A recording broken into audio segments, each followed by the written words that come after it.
Good morning बच्चों। जैसा कि आप सब जानते हैं कि हम भौतिक विज्ञान कक्षा 11 का पहला लेसन मात्रक तथा मापन पढ़ रहे हैं।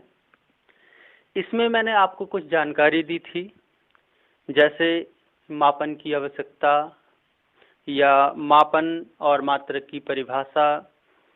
ठीक है, आज हम आपको ये जो मानक बनाते हैं, मानक किसी भी राशि का मानक बनाने के लिए, मात्रक बनाने के लिए हम कुछ निम्नलिखित बातों पे ध्यान देते हैं।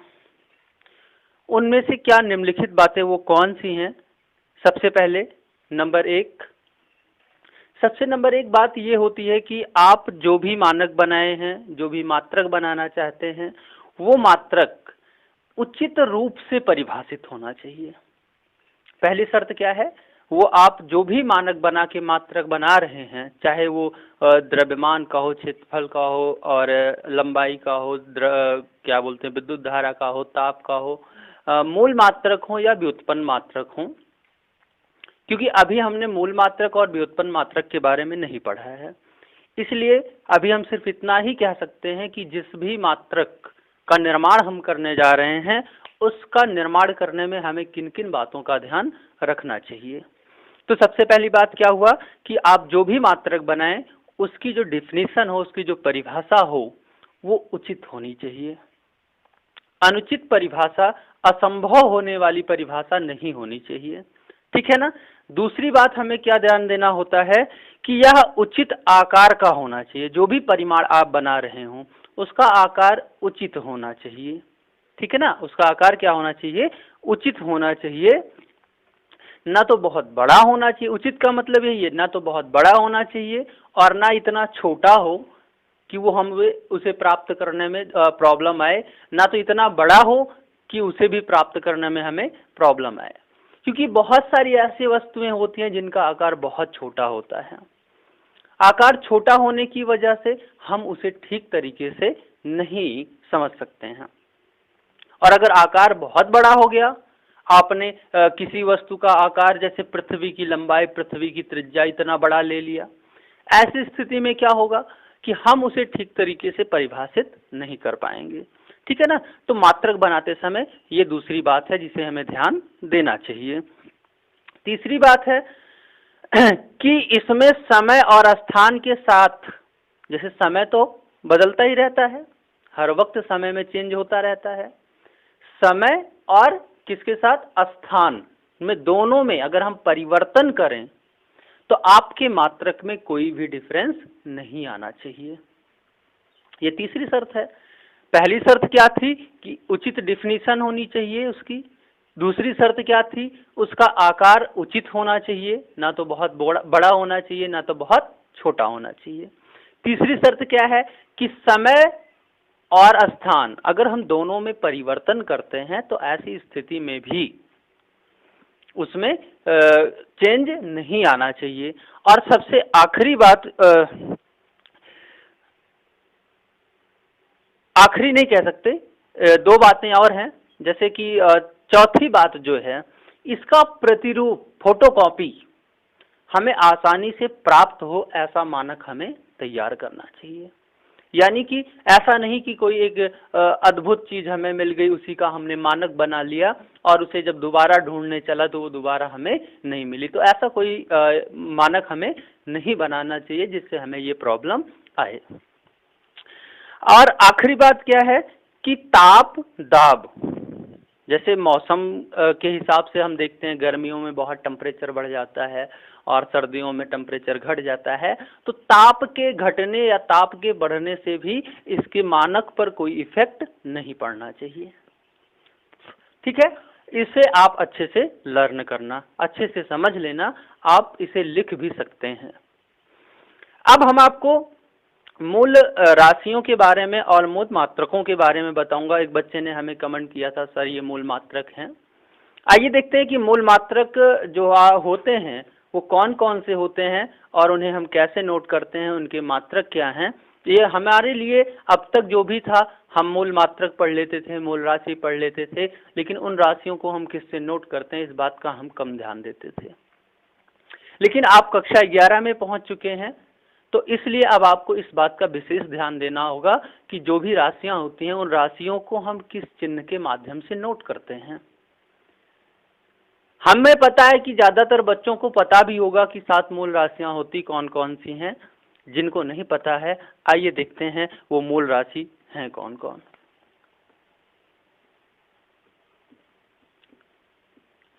मूल राशि और उनके मात्रक।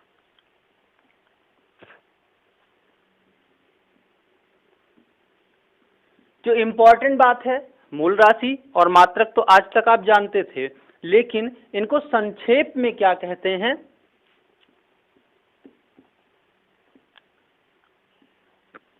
ये हमारे लिए अब इंपॉर्टेंट है। ठीक है ना। आइए पहले इनका नाम लिख लेते हैं। लंबाई, द्रव्यमान, समय। पहला है आपका लंबाई, दूसरा है आपका द्रव्यमान,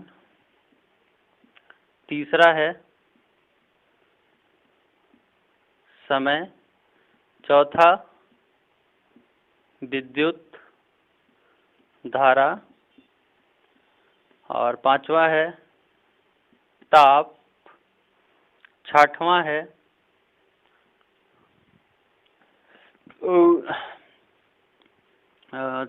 आपका आणविक मात्रा,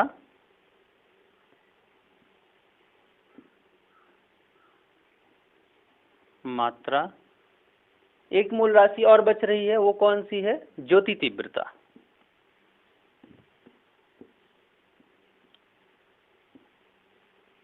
ज्योति तीव्रता। मूल राशि में लंबाई, द्रव्यमान, समय, विद्युत धारा, ताप, आणविक मात्रा, ज्योति तीव्रता। लंबाई का मात्रक आप सब जानते हैं, मीटर होता है।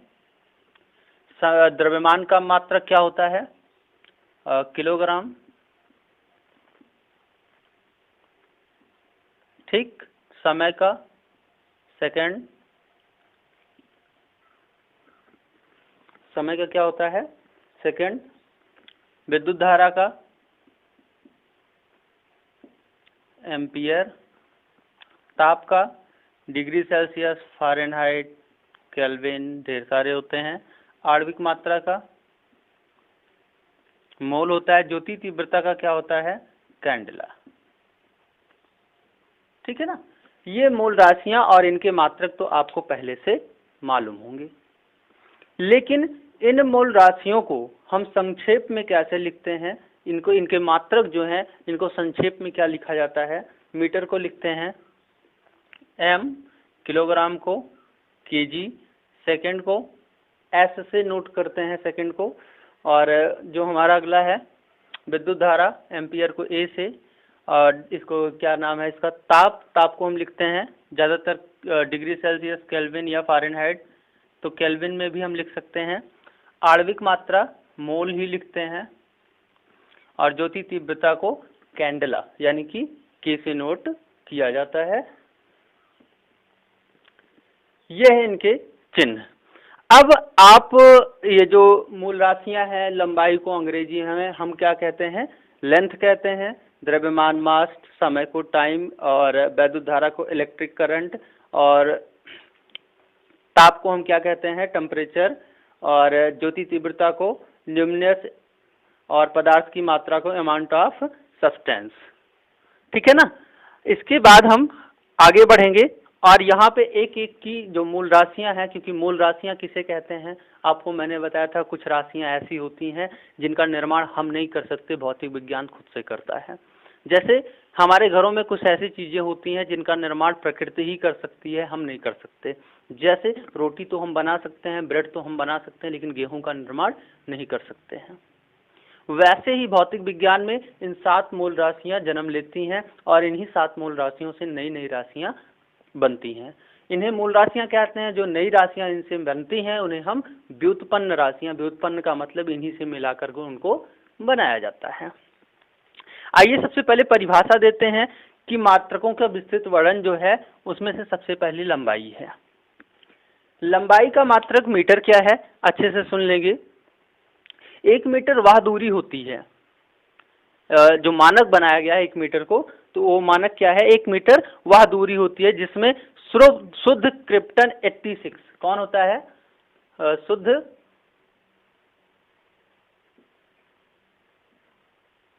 क्रिप्टन 86 ये एक प्रकार का तत्व है। तो शुद्ध क्रिप्टन 86 से उत्सर्जित होने वाली नारंगी रंग की इसमें से नारंगी रंग की प्रकाश की किरण उत्पन्न होती है और उन किरणों में जो तरंगों की संख्या है 1650-763 1650-763 एक मिनट देख लेते हैं 73 इतनी तरंगों की संख्या जितनी दूरी में आती है उसी दूरी को हम क्या मानते हैं? 1 मीटर के बराबर मानते हैं। रिपीट करता हूं, अच्छे से फिर से डेफिनेशन आप सुन सकते हैं कि एक मीटर लंबाई का जो मानक बनाया गया है वो मानक किस आधार पर है, ये आप अच्छे से सुनिए। और चूंकि मानक बनाया गया है तो हमें याद भी करना पड़ेगा और हमें एग्जाम में हमसे पूछा भी जाता है कि 1 मीटर जो मानक बनाया गया है वो किस आधार पर बनाया गया है। तो 1 मीटर का आधार किस आधार 1 मीटर का मानक जो है वो किस आधार पर बनाया गया है? एक क्रिप्टन 86 नामक पदार्थ होता है और इस पदार्थ से नारंगी रंग की ही नहीं बहुत सारे रंग की प्रकाश की किरणें निकलती हैं, लेकिन इसमें से सिर्फ नारंगी रंग की कितनी किरणें? 1650-763.73 आप इसे इकाई दहाई में पढ़ें तो कह सकते हैं इकाई दहाई सैकड़ा, हजार, 10,000, लाख, 10 लाख, 16 लाख 5,763.73 प्रकाश की जो तरंगे होती हैं, इन्हीं तरंगों की संख्या जितनी दूरी में आ जाती है उसी दूरी को हम क्या कहते हैं? 1 मीटर कहते हैं। आई थिंक ये परिभाषा आपको समझ में आई होगी। एक बार फिर से दोहराते हैं कि 1 मीटर जो मानक बनाया गया है वो 1 मीटर किसके बराबर मानक बनाया गया है? तो वो 1 मीटर किसका मानक है? शुद्ध क्रिप्टन 86 से निकलने वाली नारंगी रंग की जो प्रकाश की तरंगे होती हैं उन तरंगों की जो संख्या है वो 1650-763.73 तरंगे की जो दूरी होती है, इतने तरंगों को चलने के लिए जितनी दूरी की जरूरत होती है उसी दूरी को हम क्या कहते हैं? 1 मीटर के बराबर मानते हैं। दूसरा है हमारा किलोग्राम। अब आप सोच रहे होंगे यहाँ पे तरंगों की संख्या जितनी दूरी में आती है, इतने तरंगे जितनी दूरी में चल लेंगी उस दूरी को तो हम मीटर कहते हैं। द्रव्यमान किसे कहते हैं? द्रव्यमान किसी चीज का वजन लिया गया होगा, वो चीज ऐसी होगी जिस पर ताप का, दाब का, समय का और स्थान परिवर्तन का कोई इफेक्ट नहीं पड़ता होगा। तो ये सही है। एक निश्चित मात्रा का पदार्थ लिया गया और उस पदार्थ पर ताप, दाब, स्थान परिवर्तन, समय परिवर्तन का कोई इफेक्ट नहीं पड़ता है। ये पदार्थ क्या है? आपको बता दें, फ्रांस में पेरिस के पास सीवर्स में रखा है। ये पदार्थ जो है कहाँ रखा है? फ्रांस में पेरिस के पास सीवर्स में रखा गया है, जिसका नाम है प्लेटिनम इरेडियम। प्लेटिनम इरेडियम का एक विशेष टुकड़ा है। आई रिपीट अगेन, फ्रांस में ये टुकड़ा रखा गया है और उस टुकड़ा का जो वो टुकड़ा जिस पदार्थ का बना है वो किसका है? प्लेटिनम इरेडियम का है। उस विशेष टुकड़े का जो द्रव्यमान है उसी द्रव्यमान को हम 1 किलोग्राम के बराबर मानते हैं। और हम ही नहीं, ये पूरा विश्व मानता है, क्योंकि ये एसआई सिस्टम है। एसआई सिस्टम का मतलब इंटरनेशनल सिस्टम, अंतरराष्ट्रीय प्रणाली है। आगे चल के मैं आपको बताऊंगा प्रणालियां क्या होती हैं, कितनी प्रणालियों में ये होता है, लेकिन उससे पहले आज मूल राशियों के बारे में हम चर्चा कर रहे हैं, इनकी डिफिनीशन हो जाए तो उसके बाद हम आपको बताएंगे। तो 1 किलोग्राम जो पदार्थ होता है वो क्या है? फ्रांस में रखा एक विशेष प्रकार का प्लेटिनम इरेडियम का एक तत्व है, जिसके एक विशेष टुकड़े को 1 किलोग्राम के बराबर माना जाता है। तीसरा है हमारा सेकंड। सेकंड यह समय का मात्रक होता है, आप सबको तो पता ही है। 1 सेकंड वह समय अंतराल है जिसमें परमाणु घड़ी, कौन घड़ी? परमाणु घड़ी। अच्छे से सुनिएगा, 1 सेकंड वह समय अंतराल होता है जिसमें परमाणु घड़ी 9-19-2631 9-19-26-31-770 26-31-770 70, इकाई, दहाई, सैकड़ा, हजार, 10,000, लाख, 10 लाख, करोड़, 10 करोड़, अरब।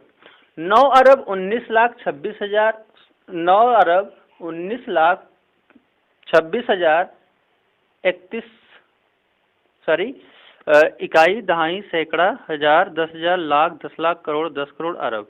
9 अरब 19 करोड़ 26 लाख 31,770 बार कंपन करता है। कितनी बार? 9 अरब 19 लाख 26, सॉरी, 9 अरब 19 करोड़ 26 लाख 31,770 बार कंपन करता है। तो 1 सेकंड कौन सा समय अंतराल है जिसमें परमाणु घड़ी 9 अरब 19 करोड़ 26 लाख 31,770 बार कंपन कर लेती है? इतना कंपन जितने समय में पूरा होता है उसी समय को ही हम क्या कहते हैं? क्या कहते हैं? 1 सेकंड कहते हैं। ठीक है ना? मिलते हैं अब आपको अगली वीडियो में बाकी बचे हुए लोगों के साथ। समय हो गया, द्रव्यमान हो गया, लंबाई हो गई, बाकी बचे 4 लोगों की परिभाषा हम आपको अगली वीडियो में देंगे। वीडियो पसंद आई हो तो लाइक, शेयर, कमेंट करना ना भूलें और चैनल को सब्सक्राइब करें। बहुत बहुत धन्यवाद। मिलेंगे अगले क्लास में और उसमें ये भी मैं आपको सिखाऊंगा कि ये जो मात्रक होते हैं इन मात्रकों को हम कितनी पद्धतियों में नापते हैं। धन्यवाद।